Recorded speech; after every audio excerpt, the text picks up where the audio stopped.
मान low carbon sulphur दोनों है तो सोडियम का थायोसाइनाइड बन जाएगा। कार्बन सल्फर भी है और नाइट्रोजन भी है। मान लो फास्फोरस है तो सोडा एक्सट्रैक्ट के अंदर सोडियम का फास्फाइड बन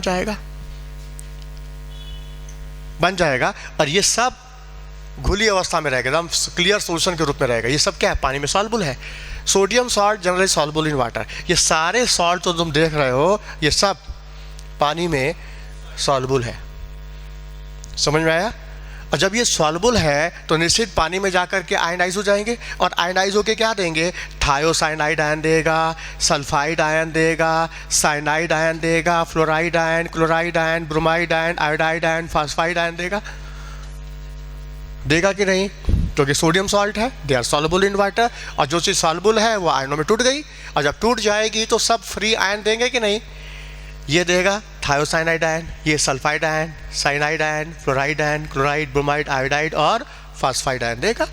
और जब ये आयन फ्री हो जाएंगे पानी के अंदर, अकेले हो जाएंगे, तो हम इनको टेस्ट कर लेंगे। सबको हम अलग अलग टेस्ट कर लेंगे। लेकिन जब कहोगे अभी टेस्ट कर रहे हैं, पहले क्यों नहीं टेस्ट कर रहे थे आप? जब ऑर्गेनिक कंपाउंड में था यही नाइट्रोजन, तो आप क्यों नहीं टेस्ट कर रहे थे? जवाब, इस ऑर्गेनिक कंपाउंड के अंदर ये जो कार्बन के साथ सब जुड़े थे, जैसे हमारा क्लोरीन जुड़ा है, तो बताओ कौन सी बॉन्डिंग थी? और मान लो ऑर्गेनिक कंपाउंड में हेलोजन है और कार्बन भी है, तो बताओ कार्बन हेलोजन के बीच की बॉन्डिंग क्या थी? कोवलेंट है। क्योंकि ये भी नॉन मेटल, ये भी नॉन मेटल, तो बॉन्डिंग क्या हो गई? कोवलेंट। और कोवलेंट कंपाउंड वाटर में आयोनाइज होगा नहीं, क्लोराइड आयन फ्री होगा नहीं, तुम उसको टेस्ट कर नहीं सकते। तो किसी भी रेडिकल को टेस्ट करने के लिए फ्री अवस्था में आना चाहिए, फ्री आयन की अवस्था में आना चाहिए। तो उस रेडिकल को फ्री करने के लिए, आयनों में लाने के लिए हमने सोडा एक्सट्रैक्ट बनाया है, ताकि वो रेडिकल फ्री हो जाए और उसको हम टेस्ट कर सकें। बोलो समझ में आया? मानो पूछता है कि आप हेलोजन का, सल्फर का, नाइट्रोजन का एनालिसिस करने के लिए सोडा एक्सट्रैक्ट क्यों बनाते हैं? सोडा एक्सट्रैक्ट क्यों बनाते हैं? ताकि मेरा रेडिकल, मेरा एलिमेंट सोडियम सॉल्ट के रूप में आ जाए, पानी में सॉल्युबल हो जाए, रेडिकल्स फ्री हो जाए, उसको हम एनालाइज कर सकें। क्योंकि ऑर्गेनिक कंपाउंड के अंदर ये रेडिकल फ्री नहीं है, वो जुड़ा हुआ है कोवलेंट बॉन्ड के थ्रू, और ये कोवलेंट बॉन्ड वाटर में आयनाइज होगा नहीं, रेडिकल फ्री होगा नहीं, हमको क्लोराइड का टेस्ट, किसी भी रेडिकल का टेस्ट मिलेगा नहीं। तो याद रखना, रेडिकल को टेस्ट करने के लिए वो फ्री अवस्था में होना चाहिए, बाउंड अवस्था में नहीं होना चाहिए। बोलो बात समझ में आई कि नहीं? अब जैसे मान लो तुमको हमसे बात करना है, तुम्हारे मन में कोई क्वेश्चन है, लेकिन तुम्हारे क्वेश्चन पूछते समय अंदर से आवाज़ आती है कि बगल में मेरा फ्रेंड बैठा, वो क्या सोचेगा? वो क्या सोचेगा कि कैसा क्वेश्चन पूछ रहा है ये? तो मतलब हमसे बात करने के लिए, करने में तुमको हिचक हो रही है, डर है, क्योंकि तुम बगल में तुम्हारा दोस्त बैठा हुआ है, तुमने किसी साथ बॉन्ड बना लिया। तो बताओ, जब तुम किसी से बॉन्ड बना लोगे तो मेरे साथ तुम्हारा इंटरेक्शन नहीं हो पाएगा, तुम्हारी क्वालिटी में निखार नहीं होगा, तुम दबे रहोगे। तो मतलब अपने को उभारने के लिए, अपनी क्वालिटी को निखारने के लिए तुमको सबके साथ कट्टी करनी होगी, बॉन्ड तोड़ना होगा। जब तोड़ोगे, फ्री फॉर्म में आओगे, तो तुम्हारी क्वालिटी में निखार होगा, तब तुम टीचर की नज़र में आओगे, और जब टीचर की नज़र में आओगे तब आगे बढ़ोगे, और नहीं तो दबे रहोगे। क्योंकि जो पढ़ने वाला स्टूडेंट होता है ना, उसको डर लिहाज नहीं होना चाहिए। जिसको डर लिहाज है अपने फ्रेंड्स का, अपने रिलेशन का, वो कभी रियल ज्ञान नहीं ले सकता। तो देखो ये फ्री हो चुका है, अब फ्री है तभी तो टेस्ट होगा इसका, इसकी पहचान होगी, अभी पकड़ में आ जाएगा। जब तक ये बंधा हुआ था तो तब तक इसका टेस्ट नहीं हो सकता। बोलो बात समझ में आई? अब ये बात समझ में, सोडा एक्सट्रैक्ट क्यों बनाते हैं? नोट करो, soda extract is prepare, soda extract is prepare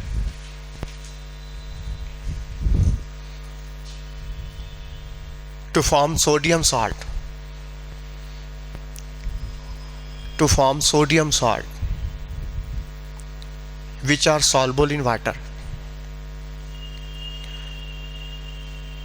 which are soluble in water, to give free ions, to give free ions,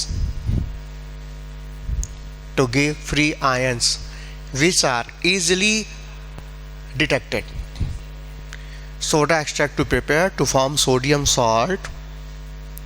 sodium salt बन जाएगा which are soluble in water, which are soluble in water to give free ions.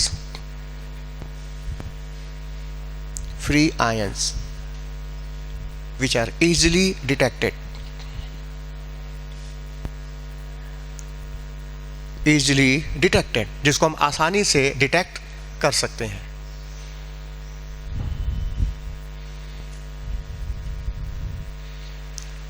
बोलो समझ में आया?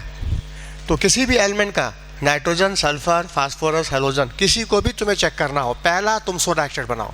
Soda extract बनाने के बाद अब तुम जिसका चाहो टेस्ट कर सकते हो. ठीक है, तो हम एक एक करके सबका टेस्ट कर लेते हैं. इसी सोडा एक्सट्रैक्ट में से केमिकल डालते जाएंगे और सब एक एक करके सब टेस्ट हो जाएंगे कि कौन है कौन नहीं है इस ऑर्गेनिक कंपाउंड के अंदर.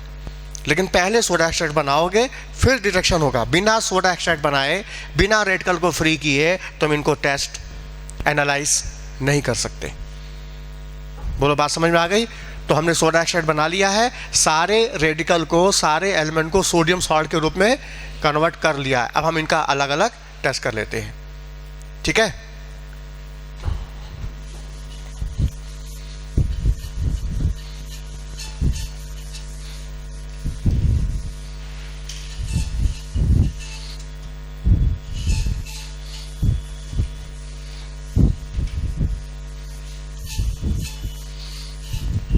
हाँ देखो ये है सोडा एक्सट्रैक्ट. सोडा एक्सट्रैक्ट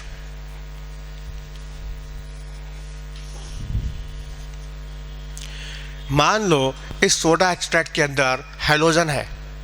मान लो, हमको नहीं पता, हो भी सकता है नहीं भी हो सकता है, शंका है, हेलोजन है.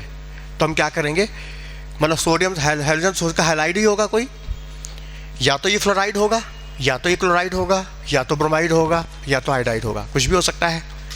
ठीक है, अब क्या है कौन है, इसको जानने के लिए हम क्या करेंगे, इस सोडा एक्सट्रैक्ट के अंदर हम डाल देंगे सिल्वर नाइट्रेट. पूरा सोडा एक्सट्रैक्ट जो है तुम जो बनाए हो पूरा एक बार में मत यूज़ कर लेना, उसमें से 2 ml निकाल लेना. 2 ml निकाल के टेस्ट करोगे, फिर 2 ml निकाल के दूसरा टेस्ट करोगे. एक ही बार में तुमने सब डाल दिया तो फिर दूसरा ऐड कर कैसे टेस्ट करोगे? अभी तो तुम्हारा नाइट्रोजन बचा है, सल्फर है, सब बचा हुआ है. नहीं समझ में आया? तो जो तुमने सोडा एक्सट्रैक्ट बनाया है उसमें से 2 ml ले लिया, बाकी बचा के रखो दूसरे एलिमेंट के लिए भी तो है कि एक ही बार में तुमने डाल के ख़त्म कर दिया, फिर दोबारा फिर सोडा एक्सट्रैक्ट बनाओ. दिन भर सोडा एक्सट्रैक्ट ही बनाते रह जाओगे. जैसे हम लोग को सॉल्ट मिलता है लैब में टेस्ट करने के लिए. ठीक है, जैसे हमको 0 ग्रुप का टेस्ट किया, अमोनियम का नहीं मिला, है ना, तो हम लोग क्या करते हैं उसको गिरा देते हैं, फिर दूसरा सोल्यूशन सॉल्ट बनाएंगे सोल्यूशन, फिर फर्स्ट ग्रुप का टेस्ट करते हैं. फर्स्ट ग्रुप का टेस्ट करने के लिए डालते WCl, डालते WCl और कोई ऑब्जर्वेशन नहीं हुआ, मूड ख़राब हो गया, गिरा दिया. फिर सॉल्ट लिया, सोल्यूशन बनाया फिर से, और फिर सेकंड ग्रुप का टेस्ट करते हैं और फिर कोई टेस्ट नहीं मिला, गिरा देते हैं. अब पता कि 3 तो फर्स्ट सेकंड ग्रुप तक पहुँचे, सॉल्ट ही ख़त्म हो गया, सॉल्ट ही ख़त्म हो गया. जबकि उसी सॉल्ट से 0 group, first group, second group, third group, fourth group, fifth group, sixth group, basic radical का भी टेस्ट हो जाता है, एसिड का भी टेस्ट हो जाता है. एक बार सॉल्ट सोल्यूशन बनाया जाता है, 0 ग्रुप से स्टार्ट करते हैं और सिक्स्थ ग्रुप तक जाते हैं लगातार. लेकिन हम लोग क्या करते हैं, एक ग्रुप का टेस्ट किया नहीं मिला, फेंक दिया, फिर सोल्यूशन बनाया, फिर से टेस्ट किया और 2-3 बार सोल्यूशन बनाया, सॉल्ट ही खत्म हो गया. जबकि नियम क्या है, एक बार सोल्यूशन बनाओ, 0 ग्रुप से स्टार्ट करो, first group, second group, third group सब उसी में टेस्ट हो जाता है. हम इसलिए बोले कि 11th वाले बच्चे बैठे हैं, सब गलती करते हैं लोग, क्योंकि हम लोग भी कर चुके हैं गलती. सब प्लस एग्जाम है और आधा सॉल्ट, अभी आधा टेस्ट बचा हुआ है, सॉल्ट ही खत्म हो गया. अब सॉल्ट के दौड़ रहे हैं, हमको दूसरा सॉल्ट चाहिए. बात समझ में आया? एक बार सोल्यूशन बनाओगे, लास्ट ग्रुप तक चले जाओगे, दोबारा तुमको सोल्यूशन बनाने की जरूरत नहीं है. तुमने एक बार सोडा एक्सट्रैक्ट बना लिया है, उसमें से 2 ml निकालो और टेस्ट करो. किसका? हैलाइड का. कैसे? सिल्वर नाइट्रेट डालो. हाँ, यदि तुमको सिल्वर नाइट्रेट डालने पर कर्डी वाइट प्रेसिपिटेट दिखा, कर्डी वाइट दही की तरह सफ़ेद प्रेसिपिटेट दिखा, तो निश्चित इसके अंदर ये AgCl का वाइट प्रेसिपिटेट होगा, मतलब इसके अंदर क्लोराइड है. इस सोडा एस्टेट में क्लोराइड है तो ऑर्गेनिक कंपाउंड के अंदर क्लोराइड था, वो जरूर कोई एल्काइल हैलाइड होगा। इस कार्डी वाइट प्रेसिपिटेट की खासियत है ये अमोनिया में डिसॉल्व हो जाता है। इस सॉल्युबल इन अमोनिया सॉल्यूशन, यदि सिल्वर नाइट्रेट डालने पर तुमको हल्का पीला लाइट येलो प्रेसिपिटेट दिखता है तो समझ लेना ये ब्रोमाइड है, और वो सॉल्ट प्रेसिपिटेट सिल्वर ब्रोमाइड का होगा। लाइट येलो प्रेसिपिटेट यदि दिखता है तो निश्चित इसके अंदर ब्रोमाइड है, और ये प्रेसिपिटेट किसका है? सिल्वर ब्रोमाइड का। अब ये येलो प्रेसिपिटेट सिल्वर ब्रोमाइड का ही है, किसी और का तो नहीं, शंका है। इसकी खासियत है ये अमोनिया में पार्शियली सॉल्युबल होगा। Light yellow precipitate of AgBr partially soluble in ammonia solution।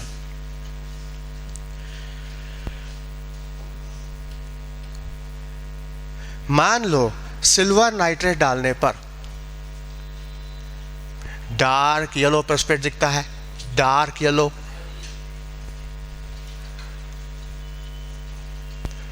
Precipitate दिखता है तो निश्चित इस सोडियम का जो हैलाइड है ये आयोडीन है, ये सोडियम आयोडाइड है, और ये जो डार्क येलो प्रेसिपिटेट है ये AgI का है, ऑफ AgI। अब हम ये कैसे माने कि ये AgI का ही डार्क येलो है?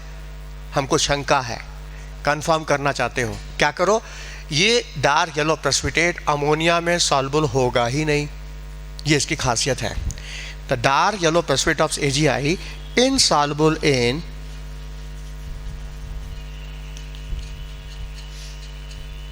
ammonium hydroxide,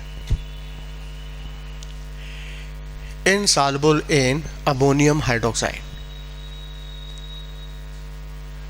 और यदि यहां फ्लोराइड हुआ तो कोई ऑब्जर्वेशन नहीं देगा, क्यों? क्योंकि सिल्वर का जो फ्लोराइड होता है ये वाटर में सॉल्युबल होता है, और जो चीज़ सॉल्युबल रहती है वो दिखाई नहीं देती है, तुमको कुछ नहीं दिखेगा। Silver fluoride soluble in water. और इस पूरे टेस्ट को बोलते हैं कैरियस मेथड।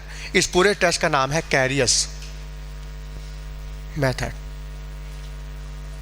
जिसमें हम सिल्वर नाइट्रेट का इस्तेमाल करते हैं, सोडा एक्सट्रैक्ट के अंदर डालते हैं, हमको ये ऑब्जर्वेशन मिलता है। तो तुमने सोडा एक्सट्रैक्ट का 2 ml लिया, सिल्वर नाइट्रेट डाला, डालने के बाद देखा वाइट मिला तो क्लोराइड होगा, लाइट येलो मिला तो ब्रोमाइड होगा, डार्क येलो मिला तो आयोडाइड होगा, कुछ नहीं मिला तो फ्लोराइड हो सकता है, फ्लोराइड। ये जो कर्डी वाइट जो होगा वो AgCl का होगा, लाइट येलो AgBr का, डार्क येलो AgI का। और इनको डिस्टिंग्विश करने के लिए कर्डी वाइट का जो सिल्वर क्लोराइड का जो कर्डी वाइट है वो अमोनिया में सॉल्युबल, AgBr का लाइट येलो अमोनिया में पार्शियली सॉल्युबल, और AgI का डार्क येलो अमोनिया में सॉल्युबल नहीं होगा। इस आधार पे हम तीनों को डिस्टिंग्विश कर लेंगे और पता करेंगे इसमें है कौन। और यदि जो हैलोजन होगा यहाँ सोडियम के साथ वही ऑर्गेनिक में भी तो होगा। आखिर ये आया कहाँ से? ऑर्गेनिक से आया है, तो उस ऑर्गेनिक कंपाउंड में पता चल जाएगा कौन सा हैलोजन है। फिर कहोगे हमको ये रटना पड़ेगा कि AgCl और AgBr AgI इनसॉल्युबल है, प्रेसिपिटेट है, और AgF सॉल्युबल है। पहले ये रटना पड़ेगा या इसका भी कोई कंसेप्ट है? ये कंसेप्ट बता दीजिए, क्यों? तो जीवन भर के लिए याद हो जाएगा, और नहीं तो आज याद करो कल तक भूल जाएगा, क्योंकि इतने सारे कंपाउंड, कौन सॉल्युबल कौन इनसॉल्युबल, कौन रटेगा इतना। हाँ बताओ, इसका कोई कंसेप्ट है कि सिल्वर का फ्लोराइड सॉल्युबल है और बाकी ये सब इनसॉल्युबल है, और AgCl का कर्डी वाइट अमोनिया में सॉल्युबल, जबकि AgI का डार्क येलो अमोनिया में इनसॉल्युबल। क्यों ये इनसॉल्युबल, क्यों ये सॉल्युबल, क्यों? ये भी बता दीजिए क्यों ऐसा हो रहा है।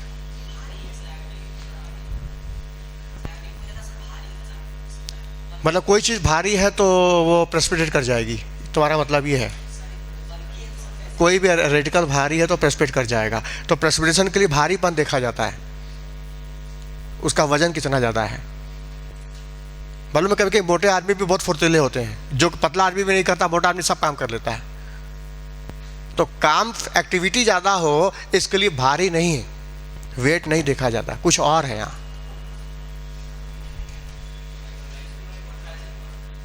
बोलो।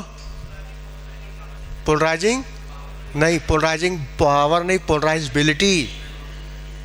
तुम लोग को फजान रूल पढ़ाए थे, कॉपी खोल के देख लो, फजान रूल का एप्लीकेशन पढ़ाए हैं, उसमें हमने ये कहा था, देखो सिल्वर का फ्लोराइड, सिल्वर का क्लोराइड, सिल्वर का ब्रोमाइड, सिल्वर का आयोडाइड, इसमें देखो सिल्वर कॉमन है, और जो चीज़ कॉमन है वो रिजल्ट डिसाइड नहीं करता, डिसाइड करता है वेरिएबल क्या, फ्लोराइड, क्लोराइड, ब्रोमाइड, आयोडाइड। और हमने ये कहा था फजान रूल के अनुसार कैटायन का साइज छोटा, पॉजिटिव चार्ज ज़्यादा, एनायन का साइज बड़ा, नेगेटिव चार्ज ज़्यादा, तो उनके बीच कोवलेंट कैरेक्टर ज़्यादा। और जितना कोवलेंट होगा आयनिक कम, आयनिक कम तो वाटर में सॉल्बिलिटी कम। वाटर क्या, पोलर, आयनिक बॉन्ड भी पोलर, लाइक डिजॉल्व लाइक, इन्हें बताए थे। बोलो। हाँ बताओ, सिल्वर कॉमन है, पोलराइजिंग पावर कॉमन है। अब पोलराइजेबिलिटी देखो, फ्लोरीन का साइज छोटा है, आयोडीन का साइज बड़ा है, और जितना साइज बड़ा पोलराइजेबिलिटी, जोर से बोलो, कोवलेंट कैरेक्टर, इसमें कोवलेंट कैरेक्टर आयनिक, और जब आयनिक कम, पोलैरिटी कम, तो वाटर में भी सॉल्बिलिटी कम। ये पानी में कम सॉल्युबल है और ये पानी में ज़्यादा सॉल्युबल है, ये सॉल्बिलिटी का ऑर्डर है। और ये सॉल्युबल है तभी तो प्रेसिपिटेट नहीं कर रहा है। जो चीज़ घुल गई वो प्रेसिपिटेट क्यों करेगी? प्रेसिपिटेट तो वो करता है जो घुलता नहीं, सॉल्युबल होता नहीं। अब ये बात समझ में आई कि सिल्वर का फ्लोराइड क्यों नहीं प्रेसिपिटेट कर रहा है? क्योंकि सॉल्युबल है। क्यों? कंसेप्ट फजान रूल, इसकी सॉल्युबिलिटी सबसे ज़्यादा, इसकी सॉल्युबिलिटी सबसे कम। अच्छा मान लो सबसे पहले सबसे ज़्यादा कौन प्रेसिपिटेट करेगा? ये ठीक है, ये सॉल्युबल है, ये तो इनसॉल्युबल है। इन तीनों में कौन ज़्यादा प्रेसिपिटेट करेगा? AgI, क्योंकि इसकी सॉल्युबिलिटी सबसे कम है। जो चीज़ कम सॉल्युबल होती है वो प्रेसिपिटेट ज़्यादा होती है। समझ में अब याद हो गया? अब मान लो क्वेश्चन आएगा, कैरियस मेथड में हम किस हैलाइड का टेस्ट नहीं कर सकते? किस हैलाइड का टेस्ट नहीं कर सकते? Option fluoride, chloride, bromide, iodide. जवाब होगा फ्लोराइड का तुम टेस्ट नहीं कर सकते। क्यों? क्योंकि वो सॉल्युबल है, और जो चीज़ सॉल्युबल है प्रेसिपिटेट करेगी नहीं, आंखों से दिखाई देगी नहीं, तो तुम टेस्ट कैसे करोगे? क्लियर हो गया? ये क्वेश्चन आ चुका है। In Carius method which halogen can not be detected in qualitative analysis. जवाब फ्लोराइड। क्यों? Because silver fluoride soluble in water.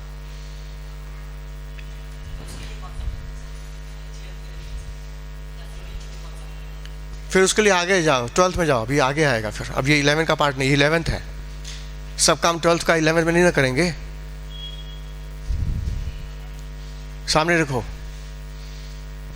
अब क्वेश्चन ये है कि सिल्वर का फ्लोराइड तो सॉल्युबल है, लेकिन क्लोराइड, ब्रोमाइड, आयोडाइड इनसॉल्युबल है। और इसमें हमने डिस्टिंग्विश कैसे किया कि कार्डियोवाइड जो AgCl का है ये अमोनिया में सॉल्युबल है, जबकि सिल्वर आयोडाइड का येलो प्रेसिपिटेट अमोनिया में सॉल्युबल नहीं है। क्योंकि देखो AgBr भी येलो है, AgI भी येलो है, दोनों येलो है देखो, लेकिन एक लाइट है एक डार्क है। अब लाइट और डार्क हम नहीं डिस्टिंग्विश पर कर, हल्का पीला के डार्क पीला है, तो उसको डिस्टिंग्विश किससे करते हैं? अमोनिया से। AgBr का लाइट येलो अमोनिया में सॉल्युबल पार्शियली है, AgI इनसॉल्युबल है। क्यों? क्यों? आखिर इसका क्या रीजन है? जब आप देखो सामने, सिल्वर आयन जब फ्री होता है, फ्री सिल्वर आयन जब रहता अकेला रहेगा, तो अमोनिया जब दूर से इसको देख लेगा तो अमोनिया के पास लड्डू है, क्या है? लोन पेयर, और इसके पास इलेक्ट्रॉन की कमी है। पता है ये लुइस एसिड है। क्यों? हाँ, क्योंकि इसमें पॉजिटिव चार्ज है, वैकेंट डी है, इसमें खाली जगह है, ये है लुइस एसिड और ये क्या है, लुइस बेस। होगा क्या, ये अपना लोन पे उठा के इसको देगा, इलेक्ट्रॉन मूव करेगा हाई डेंसिटी से लो डेंसिटी को, बन जाएगा कॉम्प्लेक्स। और सिल्वर का कॉम्प्लेक्स बनता है सिल्वर डाई अमाइन कॉम्प्लेक्स, ये कॉम्प्लेक्स बन जाता है। और इस कॉम्प्लेक्स की वजह से ये सिल्वर का कंपाउंड अमोनिया में क्या होता है, सॉल्युबल हो जाता है। कंसेप्ट देखो ये है, सिल्वर का कंपाउंड अमोनिया में तभी सॉल्युबल होगा जब वो अमोनिया के साथ कॉम्प्लेक्स बनाएगा, तब जाके वो सॉल्युबल होगा। तो देखो AgCl का कार्डिवाइट अमोनिया में सॉल्युबल है, लेकिन AgI का अमोनिया में सॉल्युबल क्यों नहीं है? जवाब इसलिए क्योंकि इन चारों में देखो AgI की सॉल्युबिलिटी सबसे कम है। बोलो, मतलब ये सॉल्युबल होगा ही नहीं, टूटेगा ही नहीं, सिल्वर आयन फ्री होगा ही नहीं। और जब तक सिल्वर आयन फ्री होगा नहीं, अमोनिया से दोस्ती होगी नहीं, कॉम्प्लेक्स बनेगा नहीं, सॉल्युबल होगा नहीं। जबकि AgCl पार्शियली सॉल्युबल है। AgCl वाटर में पार्शियली सॉल्युबल है, और ये पार्शियली सॉल्युबल है तो टूट के क्या देगा, सिल्वर आयन क्लोराइड आयन देगा। बोलो, जैसे ही सिल्वर आयन थोड़ा सा फ्री होगा, ये सिल्वर अमोनिया के साथ मिलकर क्या बना देगा, कॉम्प्लेक्स। और कॉम्प्लेक्स बनने से सॉल्यूशन में सिल्वर आयन की कंसंट्रेशन, आवाज ही नहीं है, जोर से बोलो, घट जाएगी। और जैसे जैसे सिल्वर आयन की कंसंट्रेशन घटती जाएगी, प्रोडक्ट की कंसंट्रेशन घटती जाएगी, इक्विलिब्रियम फॉरवर्ड जाएगा। LCP, Le Chatelier principle. 11th वाले नहीं समझ पाएंगे, लेकिन तुम लोग समझ सकते हो। बोलो, तुम लोग तो आयनिक पढ़ चुके हो। जैसे जैसे प्रोडक्ट रिमूव होता जाएगा, इक्विलिब्रियम फॉरवर्ड जाता जाएगा, और इसकी सॉल्युबिलिटी पानी में बढ़ती चली जाएगी, क्योंकि ये पार्शियली सॉल्युबल है। जबकि AgI इनसॉल्युबल है, सॉल्युबल होगा नहीं, आयनाइज होगा नहीं, सिल्वर फ्री होगा नहीं, कॉम्प्लेक्स बनेगा नहीं। AgI का येलो प्रेसिपिटेट अमोनिया में सॉल्युबल नहीं होगा, नहीं होगा। जबकि ये पार्शियली, ये पूरा सॉल्युबल अमोनिया में। तो बोलो, याद हो गया? याद हो गया कि नहीं? बोलो। अब क्वेश्चन आया कि ऑर्गेनिक कंपाउंड है। क्वेश्चन तो कैसे आएगा, organic compound heated with sodium in the solution at silver nitrate. If the yellow precipitate is obtained, yellow precipitate obtained which are partially soluble in ammonia. ठीक है, identify the compound, organic compound. Option RF, RCl, RBr, RI. R मतलब कोई hydrocarbon, RBr. If the soda extract we had silver nitrate gave cardi-white precipitate which are soluble in ammonia solution, then organic compound will be RCl.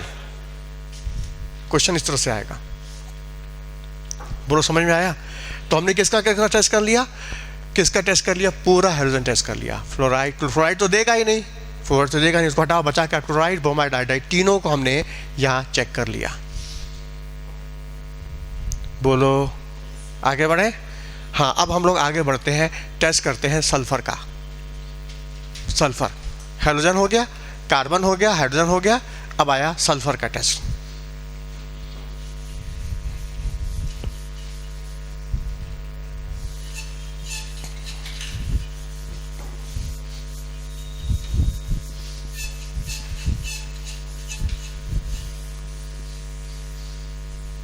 Test of sulphur. क्या किया, 2 ml soda extract ले लिया, 2 ml soda extract.